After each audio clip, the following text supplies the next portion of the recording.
You know something's wrong when your own mother sounds too sweet on the phone. We're in Honolulu, honey. Why didn't you come to the airport yesterday? Her voice was syrupy soft, but it stuck in my ears like broken glass.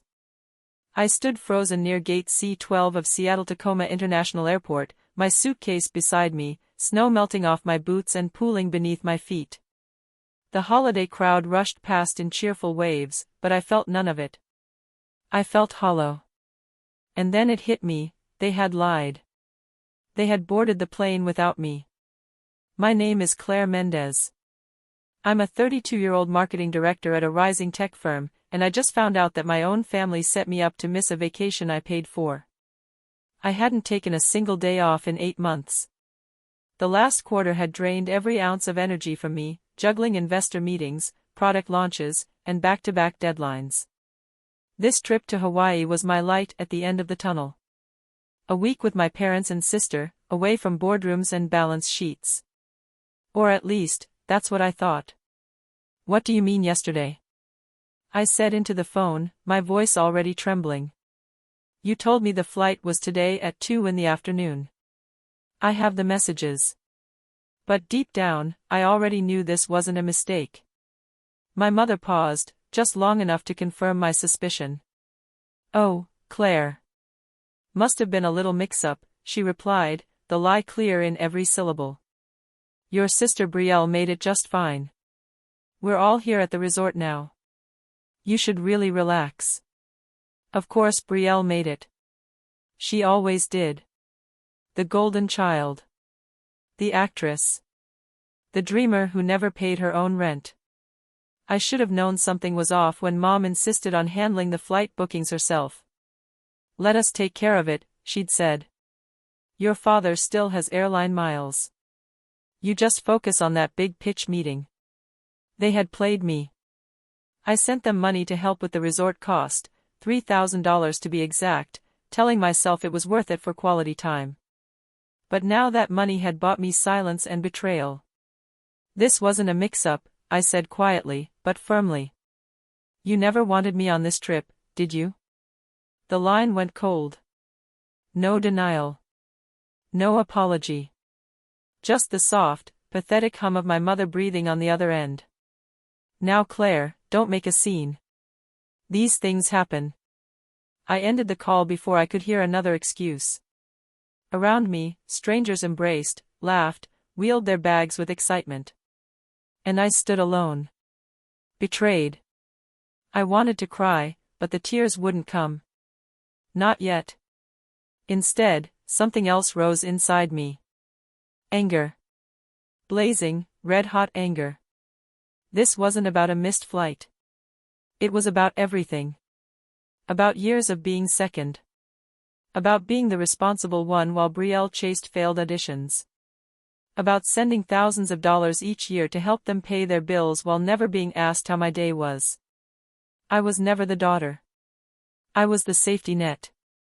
Still standing near the gate, I opened my messages and scrolled through weeks of conversations. All the clues were there, the subtle misdirections, the deflections, the way they always changed the subject when I asked about confirmation details.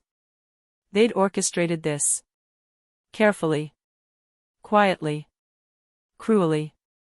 Then came the final insult. My phone buzzed with a photo from Brielle. She was at the beach, cocktail in hand, our parents beside her, grinning under palm trees. The caption read, "Family vacation begins. Wish you were here, sis." I felt like I'd been slapped. In that moment, something snapped. This wasn't sadness anymore. It was clarity. They had played their hand. And now, it was my turn. The drive back from the airport was a blur of snowfall and disbelief. Seattle's winter sky was dark before 5, casting long shadows over the roads as I sat silently in the back of a rideshare, hands clenched in my lap. I should have been watching the sunset from a balcony in Hawaii. Instead, I was heading back to my empty apartment, back to silence, back to the cold. But something inside me had shifted at that terminal. Something permanent. I was done playing the fool. As soon as I got home, I plugged in my phone and opened my banking app. I scrolled past the usual transactions and froze. Just last week, I'd transferred $3,000 to my parents' joint account. 3,000. I stared at the number as if it might vanish if I blinked hard enough. But it stayed there, a permanent stamp of betrayal. My fingers moved on instinct. I began taking screenshots. Text messages. Transfer receipts. Conversations with vague wording and twisted reassurances. I opened Excel and started building a timeline. By midnight, I had 2 years' worth of records lined up, dates, amounts, notes. The final total? $47,800. That was the price of their love. I had given up a down payment for a house to support them. Paid their utilities, covered emergency dental work, even helped Brielle with headshot sessions and acting classes she never attended. And now they were sipping cocktails on a beach without me, pretending this was all a misunderstanding. It wasn't. It was a con. The next morning, I walked into the bank. The woman behind the desk asked if she could help me, and I smiled, tightly. I need to close a joint transfer account. Effective immediately. She clicked away on her computer as I signed the forms. It felt like closing a door I didn't realize had been open for too long. Next, I called my company's HR department and removed both my parents as beneficiaries from my life insurance policy. One by one, the ties were being cut. Then came the messages. "Sweetheart, your father and I can't sleep knowing you're upset," my mother wrote. "This trip was meant to bring us together.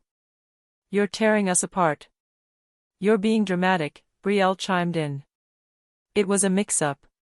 You're ruining Mom's vacation. She's been crying for hours." But it was my father's message that sealed it.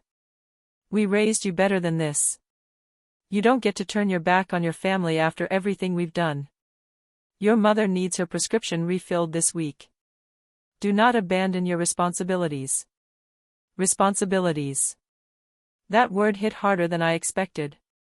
As if being their daughter meant being their wallet. I stared at the message for a long time, feeling the icy quiet of my apartment surround me. The heater hummed faintly. The snow outside continued to fall. Then, I opened a new email and began to write. "Dear Mom, Dad, and Brielle. I've done a lot of thinking since yesterday. The Hawaii incident was not a miscommunication. It was a deliberate choice to exclude me while still accepting my financial support. That pattern ends now. Effective immediately, I will no longer provide money for any reason. The funds I gave were a choice, not an obligation. You will need to make alternative arrangements for your expenses. Do not contact me about money again. I need space to reassess our relationship. Claire." I hit send and felt something I hadn't felt in years, relief. Not happiness. Not victory. But something lighter. Something clearer. I had drawn a line. Within minutes, my phone lit up again, calls, voicemails, texts. My mother sobbed in one, saying they might lose the house. Brielle called me a heartless monster. My father's messages grew cold and sharp. "You'll regret this. Family is everything." I blocked them all. And just when I thought it was over, the door opened again. A week later, my Aunt Valerie, my father's sister, showed up at my office unannounced. She hadn't visited me in over 5 years. She looked tired, but her eyes were clear. "Claire," she said, taking a seat across from me. "Your parents asked me to talk some sense into you." I braced myself for another guilt trip, another lecture about family and duty. But Valerie surprised me. "What they did was cruel," she said. "And it's not the first time." The breath caught in my throat. "I've watched them take from you for years." I said nothing. "But it's time someone stood up for you." I didn't know what to say. I'd waited my entire life for someone, anyone, in my family to finally see me. And now, across my desk, someone had. "They'll try everything to pull you back in," Valerie warned. But you need to stay strong. You're doing the right thing. Her words echoed in my mind long after she left. For the first time, I felt like I wasn't alone. But I also had no idea that what she would uncover next would make everything I'd just learned seem small. It was a cold Thursday when Aunt Valerie called again, her voice tight and careful. "Claire," she said, "I need you to come over after work. There's something you need to see." That was all she said. No pleasantries. No hesitation. Just that. I arrived at her small craftsman house in West Seattle just after sunset, a nervous storm of dread brewing in my chest. The snow had finally stopped, but the wind still clawed at the windows. Valerie greeted me at the door with a grim nod and led me to the dining table, where a stack of documents was laid out like a trap about to be sprung. "I did some digging," she said. "Your father came to me asking for a loan last week. But something he said didn't add up. At first, I didn't understand. But then she handed me the papers. Bank statements. Loan applications. Credit card bills. And one name, printed in crisp capital letters at the top of a credit report, mine. I scanned the first page and felt my stomach twist. A credit card, new, active, and maxed out, with a balance of $155,000. Under my name. With my social security number. A credit card I had never seen, never applied for, never used. "They used your identity, Claire," Valerie said softly. "It's identity theft. It's a felony." I sat down, my knees unable to hold me anymore. My parents, my own parents. I had prepared myself for manipulation. For guilt. For lies. But not this. Not fraud. "There's more," Valerie continued, sliding a second document toward me. "You know how they told you Brielle was in Los Angeles for auditions?" I nodded, still numb. "She's not. She's been living with them the entire time.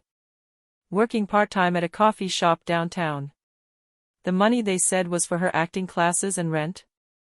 It's been going to online gambling accounts. Your mother's name is linked to several of them." The room began to spin. My thoughts scattered like birds startled from a wire.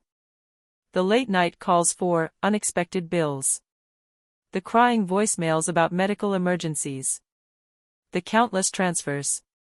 All of it, fabricated. Designed to extract. I felt like I was drowning, but this time there was no water. Just paper. And the truth printed in black and white. My phone buzzed. A message from my mother. "Please, sweetheart. We need to talk. Your father's having chest pains from all the stress. If anything happens to him, it'll be your fault." I held up the phone to Valerie. "They're still playing the game," I whispered. She shook her head. "They're desperate. The house of cards is falling. You pulled your money, and now the whole thing is collapsing. What do I do?" My voice cracked.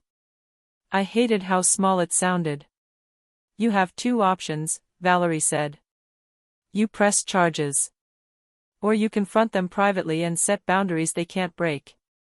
I looked down at the credit report again. My name. My life. Hijacked. A thought settled into my bones, cold, steady, and final. "I want to talk to them," I said. "Face to face. But I'm not going alone." Valerie nodded. "We'll do it on my turf. Saturday. Bring everything." That night, I didn't sleep. I lay in bed staring at the ceiling, watching headlights crawl across the cracks in my blinds. Every memory felt tainted now: holidays, birthdays, family dinners. I realized I had been living in a story they wrote for me. And it was time to rewrite it myself. I got up and spent the next 2 hours gathering evidence. Screenshotting every message. Saving every receipt. Compiling every record of the financial support I had given. By the time the sun rose, I had a folder thick with proof, and a mind that no longer trembled. This wasn't just about Hawaii anymore. This was about my life. And on Saturday, they were going to face the truth for the very first time. Saturday arrived cloaked in gray clouds and brittle wind. The kind of Seattle morning that seeped into your bones and made everything feel heavier. I wore black slacks, a steel blue blouse, and the calmest face I could summon. But beneath it, my heart thundered like a warning drum.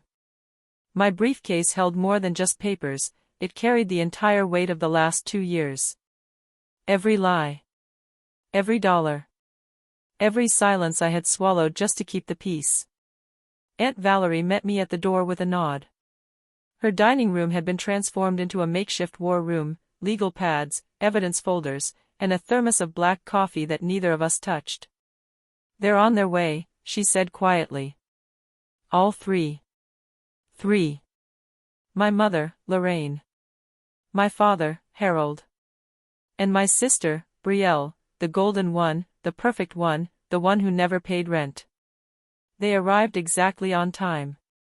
Brielle looked uncomfortable the moment she stepped inside. Her designer boots didn't match the weariness on her face. Harold walked in with that same tight jaw he used whenever he felt challenged. And Lorraine, she was already crying. "This isn't necessary," she sniffled as she took her seat. "We're family, Claire. Can't we just talk like we used to?" "We've never talked," I said, laying the first stack of documents on the table. "But today we will." Harold scowled. "What is this? Some kind of ambush?" "No," Valerie answered. "This is accountability." I turned to Brielle. "Do you know where I thought you were these past 6 months?" She blinked. "Los Angeles. For auditions." "Wrong. You've been living at home. Working part-time. You never left. And the money they claimed was going to your rent and acting career?" "Gambling." I opened the bank statements. "Online casinos. Under Mom's name." Brielle's face crumbled. "What?" "They told me." "They lied to you, too," I said. My mother reached across the table, desperate. "We were just trying to stay afloat. It wasn't supposed to go this far." "You mean the credit card?" I pulled out the final sheet. "The one you opened in my name? The one you maxed out with $155,000? The room went still. Harold's voice dropped, grave.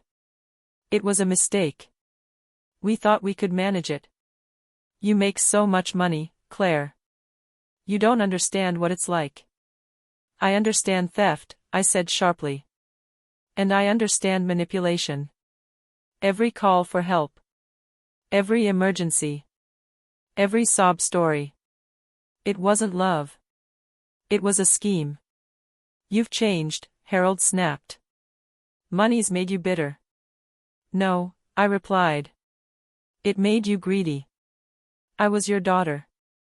Not your retirement plan." The words hung in the air, thick and final.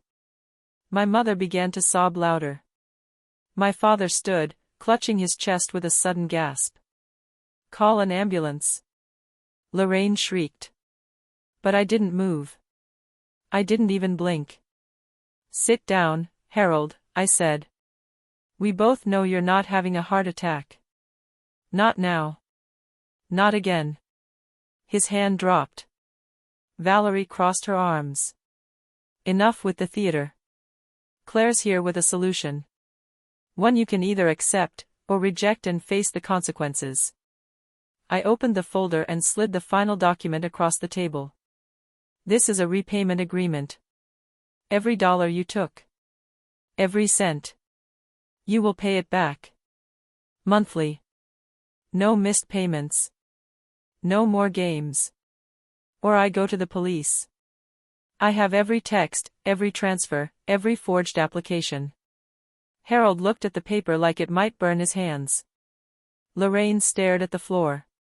But Brielle, she looked at me. Truly looked at me. And for once, I didn't see pity in her eyes. I saw shame.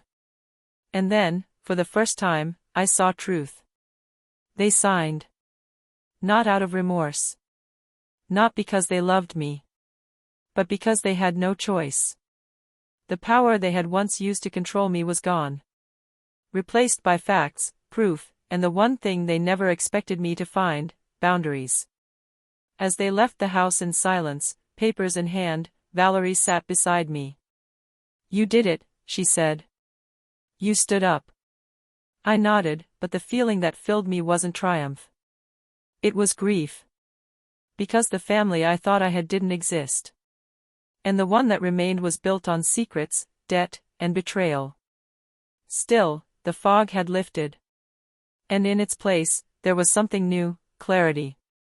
And the beginning of the life I had always been too loyal to claim. In the weeks that followed, my world got quieter. Not peaceful, just quiet. The storm had passed, but the wreckage remained. Every time I opened my email, a new message awaited me. My mother sent long, rambling paragraphs from new addresses every few days.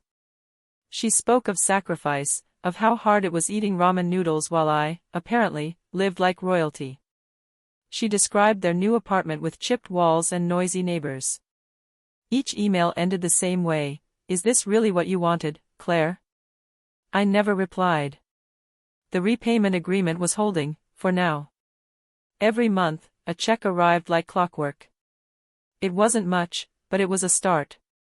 And behind that check was the sound of something crumbling. I knew it because Aunt Valerie kept me informed. "They sold the car," she said during one of our weekly calls. "And most of their furniture." It felt strange to hear it. Like watching a house burn down from the outside. I didn't feel satisfaction. I didn't feel relief. I felt detached. The weight of their guilt no longer chained me, but its echo still rang in my chest. Brielle, on the other hand, surprised me. She called one night, her voice small and soft. "Claire, I didn't know. Not about the money. Not about the card. They told me you didn't want to help with college, that you were too busy climbing the corporate ladder." I stood at my window, watching the city lights flicker across the Sound. "And you believed them?" "I wanted to," she admitted. "It was easier than admitting I'd become their favorite excuse. I let them use me to get to you. I'm sorry." For a moment, I didn't know what to say. Her apology didn't fix the years of imbalance, the 1,000 ways I'd been overlooked. But it wasn't nothing either. It was the first time Brielle saw me as something more than a bank account in heels. She continued, "I moved in with Aunt Valerie. I'm applying to community college. Starting over." That caught me off guard. The Brielle I knew hated structure. But maybe losing everything had shown her something too. "Good," I said. "That's good. Would you, maybe, want to get coffee sometime? When you're ready?" I hesitated. The thought of stepping back into anything that resembled family scared me. But then I remembered something Valerie once told me: not everyone in the wreckage wants to keep living in the ruins. "Maybe," I said. "We'll see." The call ended. I sat on my couch, the repayment check still unopened beside me. It felt surreal. For so long, I had built my life around being the fixer. The giver. The one who carried the weight no one else wanted. And now, that weight was no longer mine. It had fallen back where it belonged. At work, things were shifting too. Without the constant emotional drain of my parents' crises, I had energy. Focus. I started mentoring junior employees again. I volunteered to lead a new product campaign. I even caught my manager smiling at me in meetings. A real smile. Not the tight, strained kind I used to see when I came in late from family emergencies. Then came the invitation. A corporate retreat. 4 days in Maui. Full expenses paid. The irony wasn't lost on me. I stared at the email for a long time, remembering the suitcase still stashed in my closet, the one I never unpacked from that day at the airport. Maybe it was time. I booked the flight. Not to run. Not to escape. But to reclaim something that had been stolen from me. That night, as the rain tapped gently on my window and the city drifted into sleep, I opened the drawer beside my bed. Inside was a photograph. Me, age 11, standing between my parents and Brielle at a school recital. I looked so hopeful. So eager to please. I folded the photo in half, quietly, carefully, and placed it in the trash. Not out of hate. Out of closure. Because that girl had done her best. And now, it was time for the woman she'd become to do the same, for herself. The plane touched down in Maui just past noon, the December sun stretching long shadows across the tarmac. As the flight attendant welcomed us to paradise, I felt something I hadn't in years, anticipation that wasn't tinged with anxiety. I stepped off the aircraft with a carry-on in hand and a name that no longer felt like a burden, Claire Mendez, not caretaker, not financier, not fallback plan. Just me. The resort was everything I had imagined months ago when I first wired my parents the money, tall palms swaying above glistening pools, waves lapping at the shore beyond a manicured lawn, the air warm and salted with sea breeze. But this time, no one was waiting for me at check-in. No family pretending to care. No whispers about how tired I looked. Just the concierge, a chilled drink, and a key to a suite overlooking the ocean.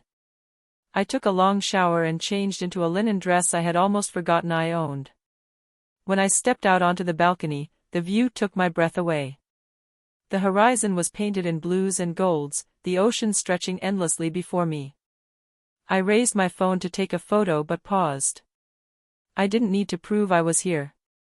I just needed to be. That evening, I walked along the shoreline barefoot, letting the water kiss my ankles as the sun dipped low. Around me, couples laughed and kids built castles in the sand. I didn't envy them. I didn't feel out of place. For the first time, I felt like I belonged somewhere that wasn't built on obligation. As the sky turned orange and pink, my phone buzzed. A text from Aunt Valerie. They've moved out of the house. Sold what was left. Brielle's class starts next week. She's still asking if you'll meet her. I stared at the screen for a moment, then typed a reply. Tell her I'm open to it. When I'm back. I slipped the phone into my bag and continued walking. Every step felt lighter, freer. There was no deadline waiting for me. No one expecting anything. And that was the gift I hadn't known I needed. Later that night, I sat alone at the open-air bar, sipping a cocktail under a canopy of stars. The bartender, a soft-spoken woman with salt and pepper braids, made small talk. When I told her I was traveling alone, she smiled knowingly. Sometimes the best trips are the ones we take solo, she said, pouring another guest a drink. You end up meeting the version of yourself you were always too busy to know. Her words settled in my chest like a warm ember. Back in my room, I opened my laptop and began drafting a journal entry. Not for anyone to read. Not for work. Just for me. I wrote about the lies. The betrayal. The grief. And the way none of it defined me anymore. The island wasn't an escape, it was a mirror. And in it, I saw a woman who had every right to take up space in her own life. The next morning, I didn't set an alarm. I let the light wake me. I ordered breakfast in bed. I read a book I hadn't touched in 2 years. And when I went back to the beach, I left my phone behind. I didn't need reminders of who had hurt me. I needed reminders of who I was without them. By the third day, the tension that had lived in my shoulders for years began to unravel. I watched the waves. I laughed with strangers. I slept without dreams filled with guilt. And then, on the final night, something unexpected happened. As I sat alone at the edge of the resort lawn, watching fire dancers perform against the backdrop of crashing waves, a thought crept into my mind, not a fear, not a doubt. A question. What if I never let them back in? Not with apologies. Not with tears. But with silence. What if I chose myself, not just this week, but always? And for once, it didn't feel selfish. It felt like coming home. returning to Seattle felt different this time. The cold greeted me, but it no longer seeped into my bones. It was just weather now, not a reflection of my life. I took a cab from the airport and rode in silence, watching familiar buildings pass by like the pages of a story I had finally stopped rewriting for someone else's approval. My apartment felt smaller than I remembered, but it was mine, every piece of furniture, every framed photo, every inch paid for without compromise. The first thing I did was open my laptop and pull up the real estate listings I had bookmarked over a year ago, back when I still believed my dreams would have to wait. I hadn't dared look at them since. But now, I clicked through them slowly, deliberately, imagining the kind of life I could build when I stopped paying for everyone else's survival. 3 days later, I stood in the foyer of a craftsman-style home tucked in a quiet corner of Ballard. It had creaky wooden floors, a brick fireplace, and a tiny garden in the back. It wasn't perfect, but neither was I. And maybe that was the point. I want to make an offer, I told the realtor, and I meant it. That night, I emailed Aunt Valerie and told her everything. About the house. About how the silence wasn't scary anymore. About how I wasn't looking back. She called me the next morning. "I'm proud of you, Claire," she said. "Not for buying a house, for buying your freedom." I smiled into the receiver. Feels like I'm finally cashing in on all the things I've been owed. By myself. Later that week, Brielle reached out again. "Coffee?" "Just us. No expectations." I agreed, cautiously. We met at a quiet cafe near the university, her textbook stacked beside her iced latte. She looked tired, but there was something new in her eyes, humility. "I owe you so much more than an apology," she said. "I just wanted you to know I'm not living in a dream world anymore. I'm figuring out how to stand up for myself, too." I nodded. Good. That's what we both needed. There were no hugs. No big tearful reunion. Just two women, once pitted against each other by the very people who claimed to love them, learning to see each other clearly. After coffee, I walked home. A new email sat in my inbox. Another one from my mother. This time, she didn't beg. She accused. "We're eating rice and canned beans while you sign mortgage papers. Is this the daughter we raised?" I didn't read past that line. I blocked the sender.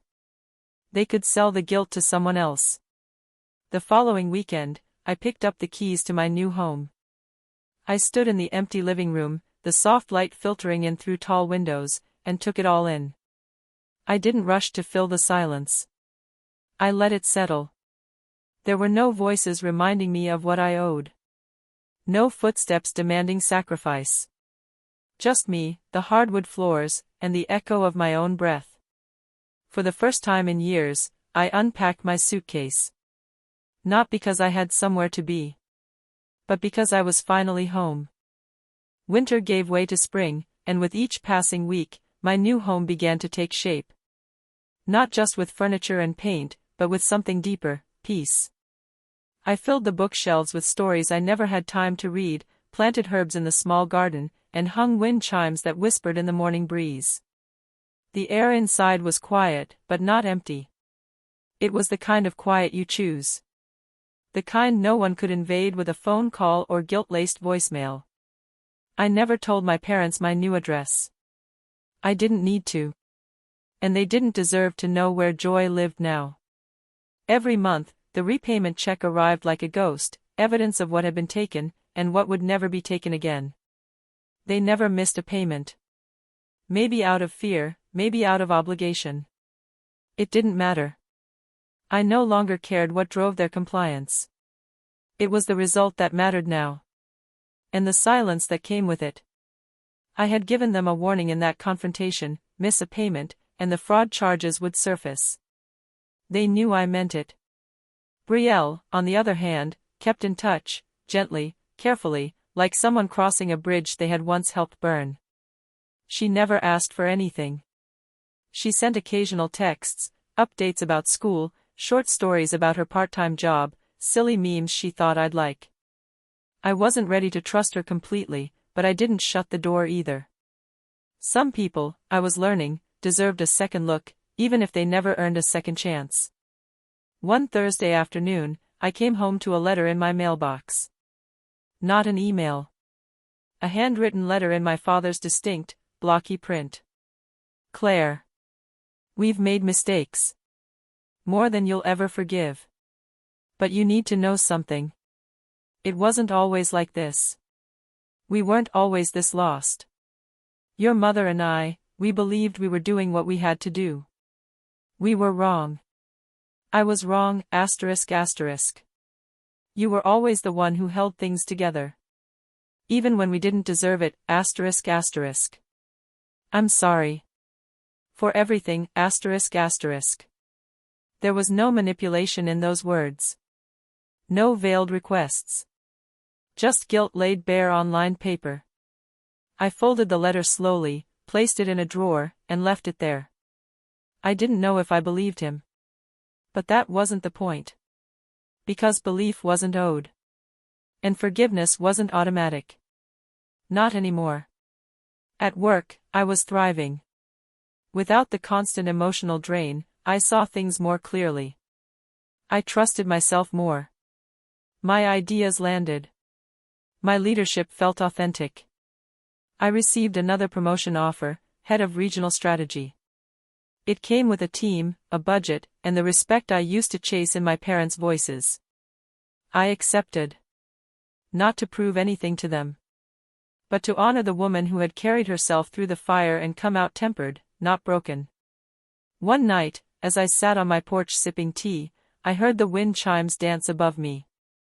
The moon hung low and full, casting silver light across my front yard. A quiet car passed by. Somewhere down the block, a neighbor's dog barked once and went silent. The world kept moving. And I stayed still. Not stuck. Just still. For once, I didn't have to fix anything. Not a crisis. Not a relationship. Not even myself. I had already done the work. And now, I was simply living the reward. I didn't owe anyone a response. Not to a letter. Not to a plea. Not to a past I no longer carried. Because the silence they had once used to punish me, had become the silence I used to grow. And they couldn't touch it anymore. It happened quietly, the way most final breaks do. No dramatic explosion. No doors slammed or voices raised. Just distance. A growing space between what had been and what I now allowed. By late spring, the messages had slowed. My father's letter remained unread beyond that first glance. My mother had stopped creating new email accounts. Even Brielle, once eager and apologetic, seemed to sense that some healing required solitude. I wasn't angry anymore. I wasn't grieving either. I was building. Every Saturday morning, I walked to the local farmer's market, a woven bag on my arm, collecting fresh vegetables and small conversations with vendors who remembered my name. I hosted a quiet dinner for a few coworkers, people who had known me only as the driven marketing strategist, not as the woman who once cried in her car after sending her paycheck to keep the lights on in someone else's house. At the dinner table, someone asked, "Where's your family from?" I hesitated for half a second and then said, "I grew up here. But I'm building something new now." And it was true. My family hadn't vanished, but they were no longer inside the walls of my daily life. They lived in the background now, like old photographs you stopped dusting. Valerie came over one Sunday with a pie and a box of old things I'd left at her place. We sat on my back porch while the sun sank behind the rooflines. "They sold the last of their valuables," she said. "Your mother's jewelry. Your father's vinyl collection. Everything but the television." I said nothing. I didn't gloat. I didn't flinch. "They're smaller now, Claire," she added. "Not just their lifestyle. Their reach." "That's how it should be," I replied. "You shrink when you stop giving." And I stopped giving. Valerie studied me for a long time, then smiled. "You're not angry." "I was," I said. "But anger was still a kind of connection. Now I'm free." After she left, I went upstairs to my office, a sunlit room with floor-to-ceiling bookshelves and a desk facing the window. On the wall was a framed print of a beach in Maui. I had taken it on my solo trip, standing in the exact spot where my parents once posed without me. Now, it was mine. That night, as the house settled into its evening quiet, I lit a candle and opened my journal. I had stopped writing entries about the pain. Now, I wrote about ideas, possibilities, plans. I wrote about maybe starting my own agency, about building something that wasn't just profitable, but purposeful. I didn't want to exist just to prove people wrong anymore. I wanted to create something that reflected the peace I had earned. The old Claire, the one who stayed late at work to send money she couldn't spare, who faked calm in every phone call, who waited by the mailbox for a thank you that never came, she was gone. In her place stood someone sharper. Softer. Stronger. I had lost a version of family that never truly existed. But I had found something much rarer. A life not borrowed. A voice not silenced. A home not haunted. And none of it had been given. I had taken it back, piece by piece, day by day. It wasn't revenge. It was recovery. And I was just getting started. Summer came quietly, painting the city in long golden hours and soft breezes that drifted through my windows like old songs I had forgotten how much I loved. My garden thrived, lavender, mint, and tomato vines curling upward toward the sun. The neighbors waved more often. Even the barista at the corner cafe remembered my order. Life, in its stillness, had started blooming in places I hadn't thought to look. One afternoon, I received a letter from the county clerk. The final legal document confirming the repayment agreement had been honored in full. My parents had sold everything they could. Every cent they had stolen, repaid, down to the last decimal. They had nothing left. Not their home. Not their savings. Not their power. I didn't frame the letter. I didn't celebrate. I placed it in the same drawer where my father's apology still rested, unread. I had no desire to punish them. No lingering thirst for acknowledgement. The justice I had wanted wasn't in their downfall. It was in the rebuilding of everything they once claimed I didn't deserve. A week later, Brielle texted again. Finished my first semester. Passed every class. I'm working full-time now, too. Still hoping we can have that coffee someday. No pressure. Just wanted you to know I'm still trying. I sat with that message longer than I expected to. Because Brielle hadn't tried to guilt me. She hadn't pretended things were normal. She had simply kept trying. That meant something. Let's meet next month, I wrote back. Not ready yet. But maybe soon. I sent the message without fear. Because boundaries weren't walls, they were doors I now held the key to. I could open them when I chose. Or not at all. Late that evening, I walked down to the water. A quiet stretch of beach just outside the city, where the wind carried the scent of salt and summer grass. I removed my shoes and stepped into the tide.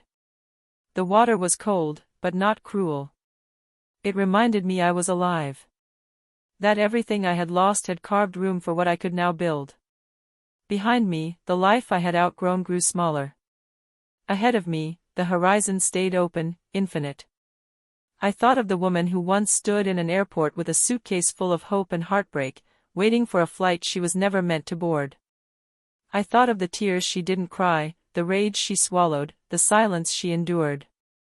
She never got on that plane. But she had still made the journey. And she had arrived, fully, finally. Not in Hawaii. Not in a courtroom. But in herself. And that was the only destination that had ever truly mattered.